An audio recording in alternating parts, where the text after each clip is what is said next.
بسم اللہ الرحمن الرحیم۔ السلام علیکم۔ زہرا بھائی چینل میں خوش آمدید۔ حضرت عبداللہ بن عباس رضی اللہ فرماتے ہیں، کسی بھی خواہش یا حاجت کے حصول کی دعا۔ حضرت موسیٰ علیہ السلام جب مصر سے نکلے تو ان کے پاس کھانے پینے کی کوئی چیز میسر نہ تھی۔ سبزیاں اور درخت کے پتے کھا کر سفر طے کرتے رہے۔ جب مدین پہنچے تو بکریوں کو پانی پلا کر سائے میں بیٹھے تو بھوک سے برا حال تھا۔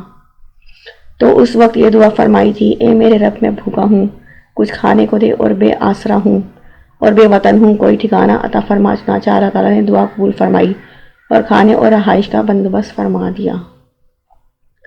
وہ دعا یہ ہے، ربی انی لما انزلت الی من خیر فقیر، اے میرے رب، اس وقت جو نعمت تو مجھ پر اتارے میں اس کا محتاج ہوں۔ اس آیت کا مستقل ورد کرنے سے جو بھی آپ کی حاجتیں اللہ پاک آپ کو نوازیں گے۔ Thanks for watching. اگر آپ کو ہماری ویڈیو اچھی لگی تو پلیز لائک اور سبسکرائب کر دیجیے اور نیچے کمنٹس باکس میں اپنی رائے سے ضرور آگاہ کیجیے۔